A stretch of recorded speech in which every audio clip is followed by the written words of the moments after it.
ওয়ানডেতে ব্যর্থ হওয়ার পর টি-20 ফরম্যাটে বাংলাদেশের দারুণ কামব্যাক। টানা 2 জয়ের ফলে সিরিজ নিশ্চিত করল টাইগাররা। বাংলাদেশ ও ওয়েস্ট ইন্ডিজের মধ্যকার দ্বিতীয় টি-20তে স্বাগতিকদের 27 রানে হারিয়েছে বাংলাদেশ।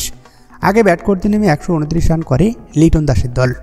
মাত্র 129 রান তাড়া করতে নেমে 19তম ওভারে 102 রানে অল আউট হয় ক্যারিবিয়ানরা। আর এর ফলে বাংলাদেশ ঐতিহাসিক সিরিজ জয় করল। এই ফরম্যাটে ওয়েস্ট ইন্ডিজের বিপক্ষে 2018 সালের পর প্রথমবারের মতো সিরিজ জিতল টাইগাররা। 3 ম্যাচের টি-20 সিরিজে লিটন দাসের দল এগিয়ে 2-0 ব্যবধানে 27 রানের রোমাঞ্চকর জয় নিয়ে 1 ম্যাচ হাতে রেখেই সিরিজ নিশ্চিত করে মাঠ ছেড়েছে টাইগাররা। লো স্কোরিং ম্যাচে বাংলাদেশের শক্তিশালী বোলিং আক্রমণের সামনে ক্যারিবিয়ান ব্যাটারদের অসহায় আত্মসমর্পণ। 2 অঙ্কে পৌঁছাতে পেরেছেন কেবল 3 ব্যাটার, আর ডাক মেরেছেন 4 জন।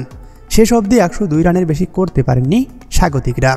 এদিন শুরুতেই বাংলাদেশ ব্যাট করতে নেমে ব্যাটিং ধস নামে। একটা সময় মনে হয়েছিল বাংলাদেশ 100 রানেই পার করতে পারবে না, তবে সেই ভাবনাটা স্রেফ উড়িয়ে দিলেন শামীম হোসেন পাটোয়ারি। শেষ মুহূর্তে খেলেন দারুণ এক ইনিংস। তার 17 বলে 35 রানের ওপর ভর করে শেষ পর্যন্ত 129 রানের সম্মানজনক পুঁজি পেয়েছে টাইগাররা। 2-4 ও 2 ছক্কায় 17 বলে 35 করে অপরাজিত থাকেন এই বাঁহাতি ব্যাটার।